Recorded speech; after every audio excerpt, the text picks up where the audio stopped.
బెంగళూరు ప్యాలెస్లో ఉంటూ బెజవాడ నడుములోతు నీటిలో బాధితుల్ని పరామర్శిస్తున్న చంద్రబాబుపై బురద రాజకీయం తగదని జగన్పై మరోసారి వ్యాఖ్యలు చేసిన టీడీపీ పోలిట్ బ్యూరో సభ్యులు వర్ల రామయ్య.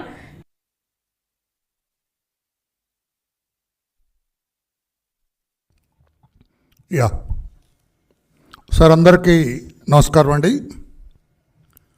జగన్మోహన్ రెడ్డి మొన్నటి వరకు ఈ రాష్ట్రానికి ముఖ్యమంత్రిగా పనిచేసిన వ్యక్తి ఈనాడు బురద రాజకీయం చేస్తున్నాడు. అతనికి అనైతిక రాజకీయం చేస్తున్నాడు. అవగాహన లేని రాజకీయం చేస్తున్నాడు. ఆయన బెంగళూరులో ఆయన సొంత ప్యాలెస్లో విలాసవంతమైన జీవితాన్ని గడుపుకుంటూ అక్కడ ఉంటూ ఇక్కడ నడుము లోతు నీళ్ళల్లో బాధితులతో కలిసి మమేకమవుతూ బాధితుల్ని ఓదారుస్తూ వారికి అడుగడుగునా సహాయ సహకారాలు అందిస్తున్న తెలుగుదేశం పార్టీ అధినేత, రాష్ట్ర ముఖ్యమంత్రి మాన్యశ్రీ నారా చంద్రబాబు నాయుడు గారిని విమర్శిస్తూ ఉన్నారు. ఆయన ఎగతాళి చేస్తూ ఉన్నారు. ఆయన అనైతికంగా మాట్లాడుతున్నారు. ఆయన అసభ్యంగా మాట్లాడుతున్నారు. ఆయన ఇది జగన్మోహన్ రెడ్డి బురద రాజకీయం అంటున్నాను. ఒక దరిద్ర రాజకీయం అని నేను అంటున్నాను. This is the palace. ఈరోజు ఎక్కడున్నారు మీరు జగన్మోహన్ రెడ్డి గారు? కెమెరా దీని మీద ఉందా చూడు. జగన్మోహన్ రెడ్డి గారు మీరు ఎక్కడున్నారు? ఇదే కదా, ఈ ప్యాలెస్లో కదా ఉన్నారు. ఆంధ్రప్రదేశ్ రాష్ట్రంలో ఉన్నారా? మీరేమైనా బాధితుల మధ్య, వరద బాధితుల మధ్య ఉన్నారా? తెలుగువారి మధ్య ఉన్నారా? రాష్ట్ర ప్రజల మధ్యలో ఉన్నారా? ఇక తాడేపల్లి మీ కొంపలో ఉన్నారా? మీరు ఈ బెంగళూరులో ఈ ప్యాలెస్లో విలాసవంతమైన జీవితం గడుపుతూ ఉన్నారు. నిజం కాదా? కాదంటే చెప్పండి, మేము చూపిస్తాను. నేను చంద్రబాబు గారు ఎక్కడున్నారు? ఇదిగో ముఖ్యమంత్రి అని కూడా చూసుకోకుండా తన వయసును కూడా పక్కన పెట్టి ఆయన మోకాలి పైన నీళ్ళలో నడుస్తూ వరద బాధితులందరినీ కూడా ప్రత్యక్షంగా పరామర్శిస్తూ వారికి సహాయ సహకారాలు అందిస్తూ ఆయన బాధితులందరి మధ్య ఆయన గడుపుతుంటే విలాసవంతమైన జీవితం ఇది. మీరు ఈ ప్యాలెస్లో విలాసవంతమైన జీవితం ఈ ప్యాలెస్లో మీది. బాధితుల మధ్య, వరద బాధితుల మధ్య వాళ్లతో పాటు మమేకమై నడుస్తున్న వ్యక్తి నారా చంద్రబాబు నాయుడు గారు. ఈ నారా చంద్రబాబు నాయుడు గారిని విమర్శించడానికి మీకు నోరెలా వచ్చిందని నేను అడుగుతున్నా. అది నోరా, తాటి మట్ట మిస్టర్ జగన్మోహన్ రెడ్డి అని చెప్పి నేను అడుగుతున్నా. నీ రాజకీయం కోసం నోటుకొచ్చినట్లుగా కూడా మాట్లాడతావా జగన్మోహన్ రెడ్డి అని చెప్పి నేను అడుగుతున్నా. అందరూ కూడా ఈ బుడమేరు వరదకి కారణం మీరు అంటున్నారు. దాని గురించి ఒక్క మాట అన్న నోరెత్తి చెప్పావా? ఎంత ఇబ్బంది రావటానికి, ఇంతమంది ఇబ్బంది పడటానికి, దాదాపు 40 మంది చనిపోవటానికి, లక్షలాది మంది నిరాశ్రయులు అవటానికి, కోట్లాది రూపాయలు నష్టపోవటానికి కారణం నీవు అని అందరి వేళ్ళు నీ వైపు చూపిస్తుంటే సమాధానం చెప్పే ధైర్యం ఉందా? చంద్రబాబు నాయుడు గారిని ఎగతాళి చేస్తావా? ఇది బురద రాజకీయం కాదా? దొంగ రాజకీయం కాదా మీది? తప్పుడు రాజకీయం కాదా? అసలు మీకు నిజమైన ప్రేమ ఉందా? ఈ వరద బాధితుల మీద మొన్న వచ్చారు, 1 గంట సేపు ఉండేళ్ళారట. ఉండి మళ్ళా పరారైపోయినావు, పారిపోయావు నీ బెంగళూరు ప్యాలెస్కి. చంద్రబాబు గారు అక్కడే కలెక్టరేట్లోనే ఉంటూ దాదాపు రోజుకి 20 నుంచి 22 గంటలు పనిచేస్తూ ఉన్నారు. ఆయన గంటన్నర మాత్రమే ఆయన నిద్రపోతూ ఉన్నారు. చంద్రబాబు బాధితుల కంటే పబ్లిసిటీనే ముఖ్యమా? చంద్రబాబు ప్రభుత్వం తప్పిదం వల్లే విజయవాడ మునిగిందని ఆరోపించారు మాజీ మంత్రి కురసాల కన్నబాబు. వరద బాధితుల్ని ఆదుకోవడంలో కూటమి సర్కార్ విఫలమైందని అన్నారు. మీడియా పబ్లిసిటీకి మాత్రమే చంద్రబాబు ప్రాధాన్యతనిచ్చారని చెప్పుకొచ్చారు. కన్నబాబు మీడియాతో మాట్లాడుతూ వర్షాలు, వరదలు రాష్ట్రాన్ని అతలాకుతలం చేశాయి. వరదలతో ప్రజలు తీవ్ర ఇబ్బందులు పడుతున్నారు. ఉన్నాను అనే భరోసా ఇచ్చే ప్రభుత్వం ఉండడం ప్రజల అదృష్టంగా ఉండాలి.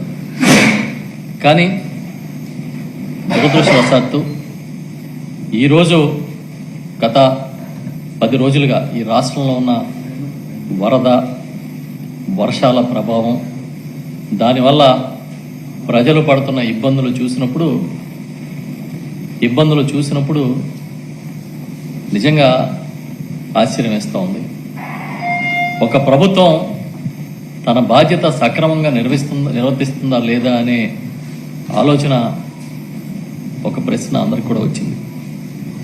ఇవాళ ఇటు విజయవాడ మొదలుకొని సుమారుగా 20 జిల్లాల్లో వర్ష ప్రభావం, వరదల ప్రభావంతో తీవ్రంగా నష్టాలు జరిగాయి అన్నప్పుడు నిజంగా ఇవాళ ఈ ప్రభుత్వం ఏదైతే చంద్రబాబు నాయుడు గారి నాయకత్వంలో నడుస్తున్న కూటమి ప్రభుత్వం ఉందో ఆ ప్రభుత్వం సక్రమంగా మేము వరద పరిస్థితులను ఎదుర్కొన్నాం, బాధితుల్ని ఆదుకున్నామని గుండెల మీద చెయ్యేసుకుని చెప్పగలుగుతుందా అని నేను అడుగుతున్నా. ఒక రకంగా చెప్పాలంటే ఇవాళ విజయవాడ మునిగిపోలేదు, ముంచేశారు. కేవలం ప్రభుత్వ నిర్లక్ష్యం వల్ల, కేవలం ప్రభుత్వం చేతగానితనం వల్ల విజయవాడని ముంచేశారని నేను చెప్తా. లోతట్టు ప్రాంతాలు మునగడం సహజం. ఏదైనా పెద్ద ఎత్తున వరదలు వచ్చినప్పుడు చాలా సందర్భాల్లో చూసాం. గతంలో కూడా ఈ విజయవాడ పరిస్థితులు చూసినప్పుడు బుడమేరు పొంగడం, దానివల్ల ప్రభావిత ప్రాంతాలు ఉండడం, కృష్ణలంకలోకి నీళ్లు రావడం అన్నీ చూసిన సంఘటనలు ఉన్నాయి. కానీ ఆ రోజుకి ఈ రోజుకి తేడా ఏంటంటే కేవలం ప్రభుత్వం ఒక పద్ధతిగా, దీక్షగా పనిచేయకపోవడం అనేది మనం అర్థం చేసుకోవాలి. 8 రోజుల తర్వాత దాదాపుగా ఇవాళకి వరద బాధితుల కష్టాలు పెరిగినాయే కానీ తగ్గలేదు. కనీసం అసలు ఒక ప్రభుత్వ బాధ్యత ఏంటి? ఏదైనా ఒక విపత్తు వస్తుంది, వరద వస్తుంది, ఎలర్ట్లు వచ్చినాయి అన్నప్పుడు ముందు ఆ పరిస్థితుల్ని అర్థం చేసుకుని లోతట్టు ప్రాంతాల్లో ఉన్న వాళ్ళని సురక్షిత ప్రాంతాలకు తరలించడం మొట్టమొదటి విధి. కానీ ఈ రోజుకి ప్రభుత్వం చెబుతున్న లెక్కలే తప్ప ఎక్కడ పునరావాస కేంద్రాలు నిర్వహిస్తున్నారో, ఏ పునరావాస కేంద్రంలో ఎంతమంది ఉన్నారో దాని వివరాలు కానీ, కనీసం పునరావాస కేంద్రాల అడ్రస్లు కానీ ప్రభుత్వం ప్రకటించలేదంటే ఇంతకన్నా చేతగానితనం ఉంటుందా అని నేను అడుగుతున్నా. ఎన్నికల ముందు మీ నినాదం ఏంటి? ఎన్నికల ముందు ఈ రాష్ట్రానికి తెలుగుదేశం పార్టీ ఇచ్చిన నినాదం ఏంటి? బాబు గ్యారంటీ. ఏమిచ్చాడు గ్యారంటీ? ఆదుకుంటానని చెప్పే ఒక భరోసా కూడా ఇవ్వలేకపోయిన పరిస్థితి. కేవలం డిజాస్టర్ మేనేజ్మెంట్ చేయాల్సిన వాడు డిజాస్టర్ మేనేజ్మెంట్ని వదిలేసి మీడియా మేనేజ్మెంట్ చేసుకుంటూ మీడియాలో పబ్లిసిటీ చేసుకునే పరిస్థితిలో ఇవాళ కనిపిస్తోంది ఈ రాష్ట్ర ప్రభుత్వం. నెపం ఒకళ్ళ మీద ఒకళ్ళు తోచుకుంటూ అసలు నగరంలోని వరద ప్రభావిత ప్రాంతాల్లో నగర మేయర్ హరివెంకట కుమారి పర్యటించారు. ఆదివారం నగర మేయర్ పలు లోతట్టు ప్రాంతాల్లో పర్యటించారు. అనంతరం విలేకరులతో ఆమె మాట్లాడారు. నివాస ప్లేసెస్ వాళ్ళకి ఏర్పాటు చేయడం జరిగింది. వాళ్ళకి హెల్త్ ఇష్యూస్ ఏవైనా ఉంటే అవి కూడా ఏర్పాటు చేయడం జరిగింది. ఇవన్నీ కూడా నిరంతరం ప్రతి జోన్లో కూడా జోనల్ కమిషనరు, అక్కడ AMHO వీళ్ళందరూ నిరంతరం మార్నింగ్ నుంచి కూడా పర్యవేక్షణలో ఉన్నారు.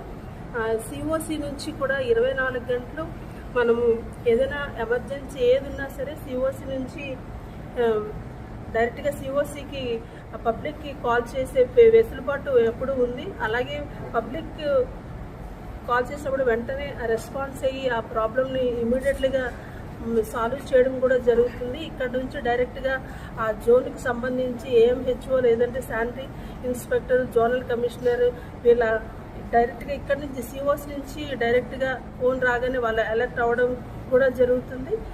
ప్రజలకి ఎటువంటి ఇబ్బంది లేకుండా మనం సహాయ చర్యలన్నీ కూడా చేయడం జరిగింది ఇప్పటివరకు. అయితే విజయవాడ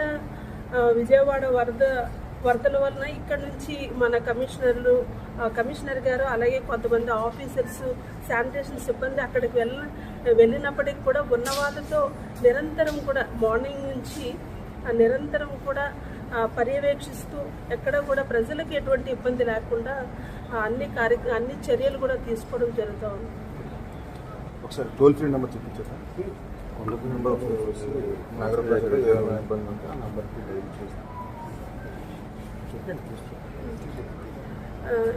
ప్రజలు ఈ తుఫాను కారణంగా బుధవారం వరకు ఈ తుఫాను ఉన్నాయని హెచ్చరికలు జారీ చేస్తున్నారు కనుక ఏదైనా ఇబ్బంది ఉంటే తప్పకుండా ప్రజలందరూ కూడా 180042500009కి కాల్ చేయండి. ఇమీడియట్గా మీ ప్రాబ్లము వెంటనే సాల్వ్ చేయడం జరుగుతుంది.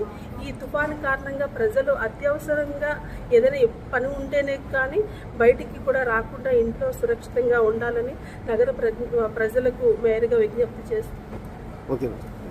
బంగాళాఖాతంలో అల్పపీడనంగా మారిందని విశాఖ వాతావరణ శాఖ అధికారి శ్రీనివాస్ తెలిపారు. ఈ క్రమంలో కోస్తాలో భారీ వర్షాలు కురిసే అవకాశం ఉందని తెలిపారు. నిన్నటి రోజున north western adjoining central bay of Bengal ఏర్పడినటువంటి తీవ్ర అల్పపీడనం అది ఈరోజు ఉదయానికి 5:30 ప్రాంతంలో west central and adjoining north west bay of బెంగాల్లో అది బలపడి వాయుగుండంగా మారి ప్రస్తుతం అది ఉదయం 8:30 సమయానికి కలింగపట్నంకి తూర్పుగా 280 కిలోమీటర్ల దూరంలోను, అలాగే నెక్స్ట్ గోపాల్పూర్కి తూర్పు ఆగ్నేయంగా 230 కిలోమీటర్ల దూరంలోను, పారదీప్కి దక్షిణ ఆగ్నేయంగా 260 కిలోమీటర్స్ దూరంలోనూ కేంద్రీకృతమైంది. అది క్రమేపీ నార్త్ వర్డ్స్ ప్రయాణిస్తూ నెక్స్ట్ 24 అవర్స్లో అది మరింతగా బలపడి డీప్ డిప్రెషన్ అంటే తీవ్ర వాయుగుండంగా మారేటువంటి అవకాశం ఉంది. అది క్రమేపీ రేపు ఈవినింగ్ కానీ రేపు రాత్రికి కానీ ఒరిస్సా అండ్ వెస్ట్ బెంగాల్ తీరంలో ఉన్నటువంటి పూరి మరియు దీఘా ఈ ప్రాంతం మధ్యలో తీరాన్ని దాటేటువంటి అవకాశం ఉంది. ఈ నేపథ్యంలో మన తీరం వెంబడి ఉన్నటువంటి కోస్తా జిల్లాలకి మనకి వైడ్ స్ప్రెడ్ రైన్స్, ఉత్తరాంధ్ర వరకు అయితే వైడ్ స్ప్రెడ్ రైన్స్, దక్షిణ కోస్తా వరకు అయితే మెనీ ప్లేసెస్లోను moderate rains with heavy rains, some ప్లేసెస్లో అయితే heavy to very heavy rainfalls, మరికొన్ని జిల్లాలకైతే నెక్స్ట్ 2 days వరకు ఇవాళ రేపటి వరకు కూడా ఎక్స్ట్రీమ్లీ హెవీ రైన్ఫాల్ కూడా మనం ఫోర్కాస్ట్ చేయడం జరిగింది. ముఖ్యంగా చూసుకుంటే ఎక్స్ట్రీమ్లీ హెవీ రైన్ఫాల్ అంటే 24 hours పీరియడ్లో మోర్ దాన్ 90 centimeters రికార్డ్ అయ్యేటువంటి అవకాశం ఉన్నటువంటి జిల్లాలు ముఖ్యంగా శ్రీకాకుళం, పార్థివపురం, మన్యం, విజయనగరం ఈ 2 జిల్లాలు కూడా ఇవాళ రేపు కూడా ఎక్స్ట్రీమ్లీ హెవీ రైన్ఫాల్ ఉండే అవకాశం ఉన్నట్టు చెప్పాం. ఈ 3 జిల్లాలు కూడా రెడ్ అలర్ట్ కూడా డిక్లేర్ చేయడం జరిగింది. నెక్స్ట్ హెవీ టు అంటే భారీ టు అతి భారీ వర్షపాతం కూడా మరికొన్ని జిల్లాలకి ఇవాళ అంటే ఈ కమింగ్ 24 hours వరకు కూడా వచ్చే అవకాశం ఉన్నట్టు చెప్తున్నాం. అవి విశాఖపట్నం, అల్లూరు సీతారామరాజు, అనకాపల్లి, కాకినాడ. వరద ముంపు బాధితులకు ఆహారం, మంచినీరు సరఫరా చేస్తున్నామని, విజయవాడలో ఇంకా కొన్ని చోట్ల నీరు నిల్వ ఉందని ఏపీ మంత్రి వంగలపూడి అనిత వెల్లడించారు. ఉదయం అల్పాహారం, మంచినీరు, పాల ప్యాకెట్లు సరఫరా చేశామన్నారు. విజయవాడలో ఆమె విలేకరులతో మాట్లాడుతూ వైకాపా నేతలపై విమర్శలు గుప్పించారు. ముంపు కాలనీలో తమ ప్రభుత్వం చేస్తున్న సాయంపై ఆరోపణలు చేయడం సరికాదని వ్యాఖ్యానించారు. విజయవాడలోని ముంపు కాలనీలో 170 వాటర్ ట్యాంకులతో మంచినీటి సరఫరా చేస్తున్నామన్నారు. ఆ వాహనాలు 100 ట్రిప్పులు తిరుగుతున్నాయి. ఉదయం అల్పాహారం, మంచినీరు, పాల ప్యాకెట్లు సరఫరా చేశాం. ఇప్పటి వరకు 27,000కు పైగా ఇళ్లలో బురదను అధికారులు తొలగించారు. డ్రోన్లతో ఆహారం సరఫరాతో పాటు క్లోరినేషన్ చేపట్టాం. కేవలం డ్రోన్లతోనే లక్షలకు పైగా ఆహార పొట్లాలను పంపించామన్నారు. ప్రాంతాలున్నాయో ఆ ముంపు ప్రాంతాలన్నిటికీ కూడా స్వయంగా తనే వెళ్ళి పర్యవేక్షించి సాయంత్రం అయ్యేసరికి మళ్ళీ అఫీషియల్స్ అందరితోనే కూడా కూర్చొని రివ్యూ చేసి ఎక్కడెక్కడ ప్రాబ్లమ్స్ ఉన్నాయో అవన్నీ కూడా అఫీషియల్స్కి అదేవిధంగా పొలిటికల్ లీడర్స్కి అందరికీ చెప్పి నెక్స్ట్ డేకి ఆ ప్రాబ్లం రాకుండా చూసుకునే బాధ్యత పర్టికులర్గా గౌరవ సీఎం గారు చంద్రబాబు నాయుడు గారే తీసుకోవటం అన్నది నిజంగా ఒక రకంగా చెప్పాలంటే ఒక గుడ్ సైన్. ఏ ముఖ్యమంత్రి కూడా ప్రపంచంలోని చాలామంది రాజకీయ నాయకులను చూసాము, చాలామంది ముఖ్యమంత్రులను చూసాము, దేశంలోని కాకుండా మన రాష్ట్రంలో కూడా చాలామంది ముఖ్యమంత్రిని చూస్తున్నాం. కానీ ఏ ముఖ్యమంత్రి కూడా వరద ప్రాంతాల్లోని ఉదయం సాయంత్రం కూడా పర్యటించి సుమారుగా 8-9 రోజుల పాటు బస్సులోనే ఉండి అడ్మినిస్ట్రేషన్ చేసిన పరిస్థితి కూడా కనిపించలేదు. అట్ ద సేమ్ టైం ఒక అడ్మినిస్ట్రేషన్ వేలోనే కాకుండా ఒక హ్యుమానిటీ వేలోని కూడా ఆలోచన చేసుకొని ఇప్పటికీ కూడా కొన్ని చోట్ల వరద ముంపు ప్రాంతాల్లోని వరద తగ్గినప్పటికీ కూడా కొన్ని ప్రాంతాల్లో వరద ముంపు ప్రాంతాల్లో ఉన్నారు, ఇంకా వాటర్ కొన్ని చోట్ల నిల్వ ఉంది. అటువంటి ఏరియాల వాళ్ళకి మనం ఏం చేయాలనే ఉద్దేశంతో కంపల్సరీగా ప్రతి ఒక్కరికి కూడా 3 పూట్ల భోజనం పంపించాలి. బ్రేక్ఫాస్ట్ దగ్గర నుంచి వాటర్ దగ్గర నుంచి బ్రెడ్, పాలు, బిస్కెట్స్ అన్నీ కూడా పంపించాలని ఒకే ఒక ఉద్దేశంతో ఈరోజు మార్నింగ్కి కూడా సుమారుగా 3,05,966 బ్రేక్ఫాస్ట్ ప్యాకెట్స్ పంపించడం జరిగింది. వాటితో పాటు ఈరోజు మార్నింగ్ వాటర్ ప్యాకెట్స్ దగ్గర నుంచి 1,56,100 వాటర్ బాటిల్స్, అదేవిధంగా మిల్క్ కూడా 1,84,376, అదేవిధంగా బిస్కెట్స్ 1,50,000 బిస్కెట్స్ ప్యాకెట్స్ కూడా ఎక్కడైతే నీడ్ ఉందో ఆ నీడ్ ఉన్న ప్రాంతాలన్నిటికీ కూడా పంపించడం జరిగింది. అట్ ద సేమ్ టైం ఎవరైనా భోజనం కావాలి అని చెప్పినా కూడా ఇమీడియట్గా అక్కడ కూడా వాళ్ళకి ఇచ్చే పరిస్థితి కూడా మనకు ఉంటుంది. అదేవిధంగా ఎవరికి కూడా ఇబ్బంది లేకుండా ఈ టైంలో ధరల పెరుగుదల నియంత్రణ చేయడానికి పర్టికులర్గా వెజిటబుల్స్ని కూడా సింప్లిఫై చేసి, కాస్ట్ సింప్లిఫై చేసి అవి కూడా ప్రత్యేకంగా బజార్లు ఏర్పాటు చేసి అక్కడ కూడా నియర్ బై ఆ వెజిటబుల్స్ కూడా సేల్ చేయడం జరిగింది. సుమారుగా నిన్న చూస్తే 163 స్టోర్స్లో 105,377 కేజీల వెజిటబుల్స్ కూడా సేల్ అయినాయి. ఆల్రెడీ ఈ రోజు ఇంచుమించుగా ఒక 64 ప్లేసెస్లో కూడా ఈ వెజిటబుల్ సేల్ కూడా జరుగుతుంది. అదేవిధంగా మీ అందరికీ తెలుసు, ఎక్కడైనా వాటర్ ట్యాంక్స్ ఎక్కడ కూడా వాటర్ ఇబ్బంది లేకుండా 236 ట్యాంకర్స్ తిరుగుతున్నాయి. సుమారుగా ఈ రోజుకి ఇప్పటికీ 177 ట్రిప్లు వేసినాయి ఇవి. అదేవిధంగా నిన్నైతే సుమారుగా 2,090 ట్రిప్లు కూడా వేయడం కూడా గమనించాం. అదేవిధంగా ఇప్పటి వరకు కూడా వాటర్ కనెక్షన్స్ సుమారుగా ఎక్కడైతే ఇబ్బంది పడ్డ ప్రాంతాల్లో 77,550 వాటర్ కనెక్షన్స్ ఉంటే రీస్టోర్ చేసింది 65,353 ఆల్రెడీ రీస్టోర్ చేశారు. ఇంకా బ్యాలెన్స్ 12,197 ఉంది. అది కూడా ఈరోజు రీస్టోర్ చేయడానికి అన్ని ప్రయత్నాలు కదా అన్ని కూడా రీస్టోర్ చేయడానికి వాళ్ళు సిద్ధపడి వెళ్ళారు. అదేవిధంగా ఈ రోజు వరకు